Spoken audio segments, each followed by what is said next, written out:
जय हिंद दोस्तों, स्वागत है आज की क्लास में। तो क्या हाल है।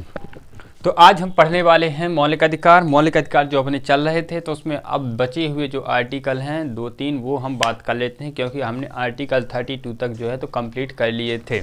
ठीक है, तो आज हम बाकी बचे हुए आर्टिकल कर लेते हैं जो है तो इम्पॉर्टेंट। ठीक है, तो हम बात करते हैं आर्टिकल 33। आर्टिकल 33 में बोला गया है कि संसद को भाई ये अधिकार है, संसद को क्या है, अधिकार है कि वो सशस्त्र बलों जो भी अपनी एजेंसियां होती हैं सुरक्षा वाली, तो उनकी जो सशस्त्र बलों हैं, उनकी खुफिया एजेंसी हैं और अर्धसैनिक बल हैं, जो हमारे सैनिक हैं, उनके जो फंडामेंटल राइट हैं, उनके मौलिक अधिकारों में क्या है युक्त प्रतिबंध लगा सकती हैं। ठीक है, समझ में आ रहा है। उनमें क्या है, कुछ प्रतिबंध लगाती है कौन, हमारी संसद।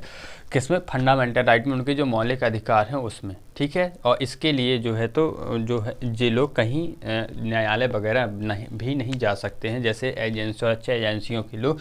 इतनी बात आपको क्या करना है, याद रखना है। तो आर्टिकल 3 में बात कर ली कि सशस्त्र बलों, एजेंसियों और सुरक्षा एजेंसियों और अर्धसैनिक बलों के फंडामेंटल राइटों के क्या है युक्त प्रतिबंध लगाए गए हैं, किसमें, आर्टिकल 33 में।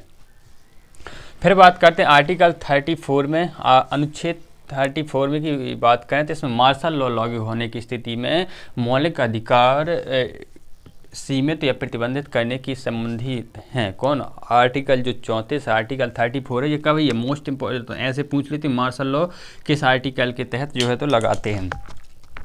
तो मार्शल लॉ कैसे में आएगा, आर्टिकल 34 में मार्शल लॉ अगर लगा है तो वहाँ आपके मौलिक अधिकारों को कम कर दिया जाएगा या बिल्कुल जो होते समाप्त कर दिया जाएगा। जैसे ये चीज़ हमको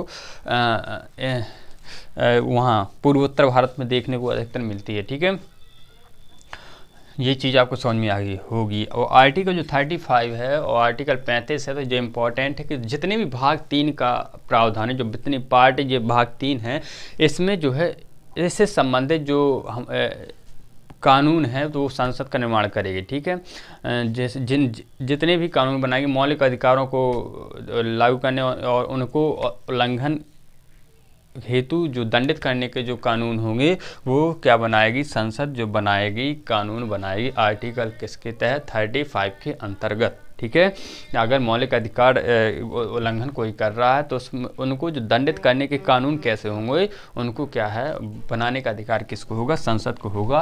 और आर्टिकल किसके तहत होगा, 35 के अंतर्गत होगा। ये चीज़ आपको क्या करना चाहिए, याद रखना चाहिए। ठीक है, तो ये भाई बच्चों क्या हो गया दोस्तों, यहाँ पर पार्ट जो है तो अपना 3 जो है, थर्ड क्या होता है, यहाँ पर क्या होता है, फिनिश होता है। ये चीज़ आपको भी याद रखनी है।